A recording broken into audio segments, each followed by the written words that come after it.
40 करण्यात आलेली आहे. आता मी थोडक्यात आकडेवारी सांगतो. एकूण महानगरपालिका ज्यांची निवडणूक होणार आहे त्या 29 आहे. एकूण जागा म्हणजे एकूण जागा ज्यासाठी निवडणूक होणार आहे ते 2869 जागांसाठी निवडणूक होणार आहे. त्यामध्ये महिला 1442, अनुसूचित जाती 341, अनुसूचित जमाती 77 आणि नागरिकांचा मागास प्रवर्ग 759.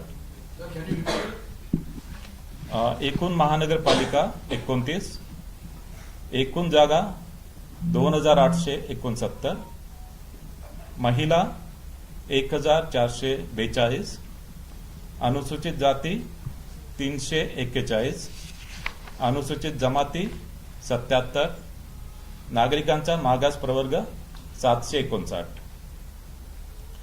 या निवडणुकीमध्ये ज्या निवडणुकीच्या खर्चावर जी मर्यादा आहे, बृहन्मुंबईसह अ वर्ग महानगरपालिकेसाठी 15 लाख, ब वर्ग महानगरपालिकेसाठी 13 लाख, क वर्ग महानगरपालिकेसाठी 11 लाख आणि ड वर्ग महानगरपालिकेसाठी 9 लाख.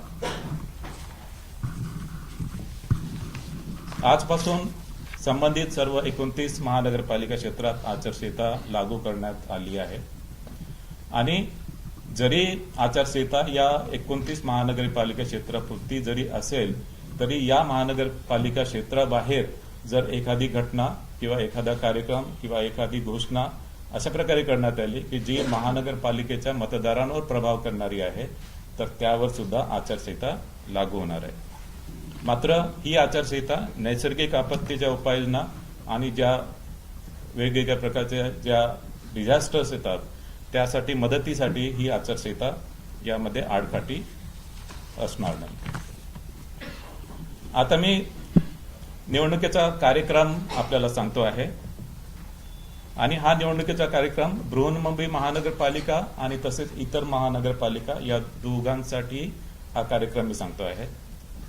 नामनिर्देशन पत्र स्वीकारणे याचा कालावधी आहे 23 डिसेंबर ते 30 डिसेंबर 2025. 23 डिसेंबर ते 30 डिसेंबर 2025. नामनिर्देशन पत्र स्वीकारण्याचा कालावधी 23 डिसेंबर ते 30 डिसेंबर 2025.